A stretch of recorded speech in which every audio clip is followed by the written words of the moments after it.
ये जी माशाल्लाह आज हम आए थे हाजी अहमद दीन साहब उनके डेरे पे अहमद नवाज साहब जी।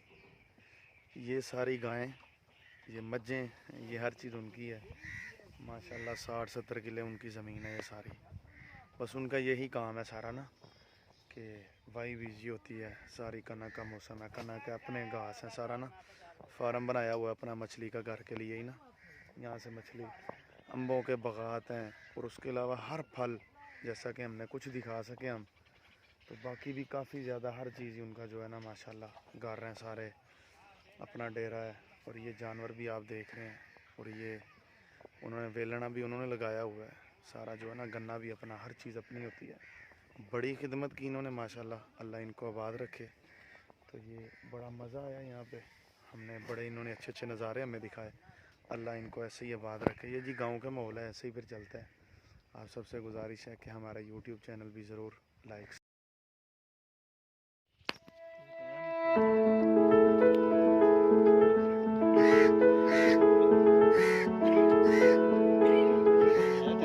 नहीं नहीं बस मेरे तरह मेहमान आ रहे हैं।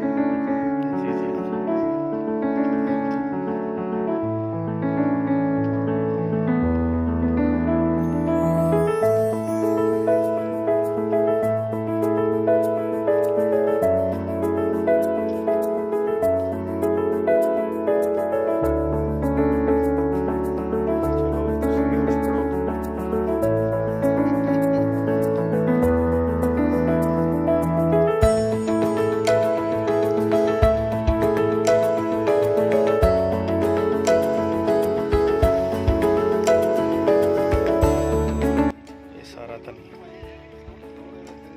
अच्छा माशाल्लाह। कोई चटनी शटनी बनानी होए ਇਹ ਸਾਰੀਆਂ ਚੀਜ਼ਾਂ ਇਹਨਾਂ ਨੂੰ ਖਾਦ ਸ਼ਾਦ ਦਿੰਦੇ ਹੋ?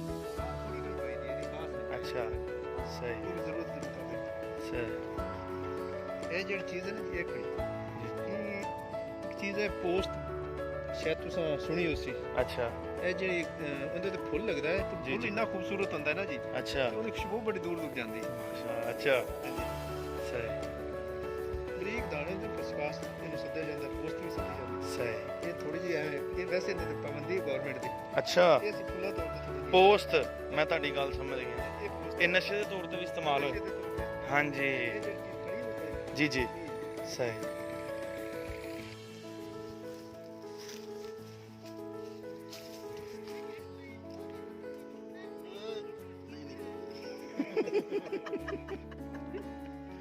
नहीं इन्हें नहीं निकल ਨਿਕਲ ਆ ਸੀ ਨਿਕਲ जोर लाइए ਨਿਕਲ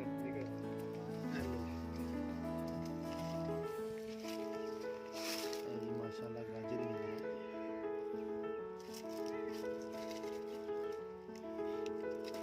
शाह साहब उन्होंने गल करो सानू की मजदूरी देंगे ਅਸੀਂ ਵੀ गाजर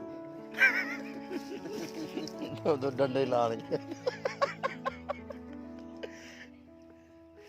ए जे गाजर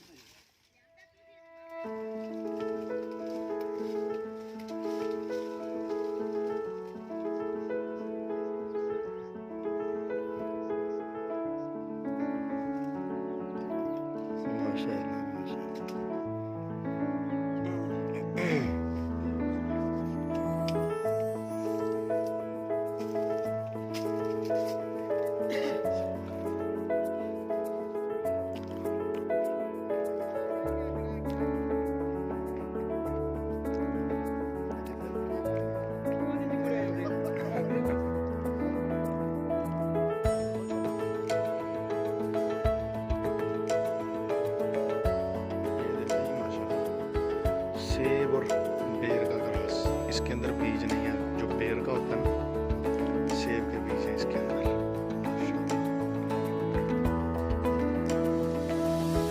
जी आज आपको सेब और बेर का ग्रास दिखाऊंगा।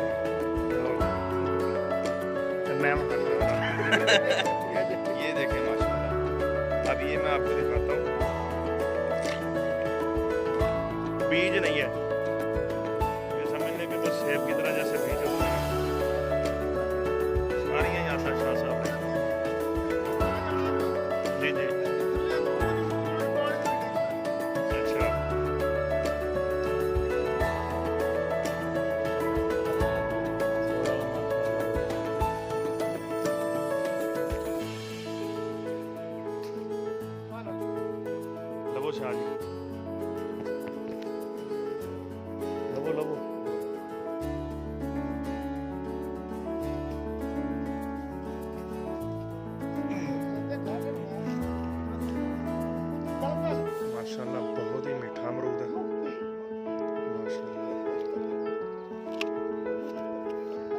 कौन सी ਸਾਡੀ ਗਲਗਲ ਲੱਗੀ ਹੋਈ ਕਿੰਨੂੰ ਲੱਗਾ ਹੋਇਆ हम्म ਤੇ ਮੈਂ ਭਜਨ ਸਰ ਬਣਿਆ ਸੀ ਪੈਗਾਮ ਕਰਨਾ ਵੀ ਸਾਡੇ ਕੋਲ ਵੇਖੋ ਜੀ ਕਿੰਨੂੰ ਲੱਗੀ ਹੋਈ ਤੇ ਸਾਡੇ ਕੋਲ ਗਲਗਲ ਲੱਗੀ ਹੋਈ ਕਿਸੇ ਜਾਨਵਰ ਵਾਸਤੇ ਲਿਜਾਣਾ ਥਣ ਖਰਾਬ ਹੋ ਜਾਵੇ ਨਾ ਜੇ ਗਲਗਲ ਦਿੱਤੀ ਜਾਵੇ ਥਣ ਠੀਕ ਹੋ ਜਾਂਦਾ जी जी ਉਦੋਂ ਹੀ ਦੱਸ ਰਿਹਾ ਸਨ ਉਦੋਂ ਹੀ ਦੱਸਦਾ ਪਿਆ ਸਾਹਿਬ ਕੋਈ ਸਾਡੀ ਗ੍ਰੈਂਡ ਫਰੂਟ ਗਲਗਲ ਖਲੋਤੀ ਨੇ ਕਿੰਨੂੰ ਜ਼ਰੂਰਤ ਹੋਵੇ ਮਿਹਰਬਾਨੀ ਕਰ ਤੇ ਮੁਕਤੀ ਲੈ ਜਾ ਮੁਕਤੀ मुक्ति ਅੱਲਾ ਵਾਸਤੇ ਅਸਮਤ ਫੀਕ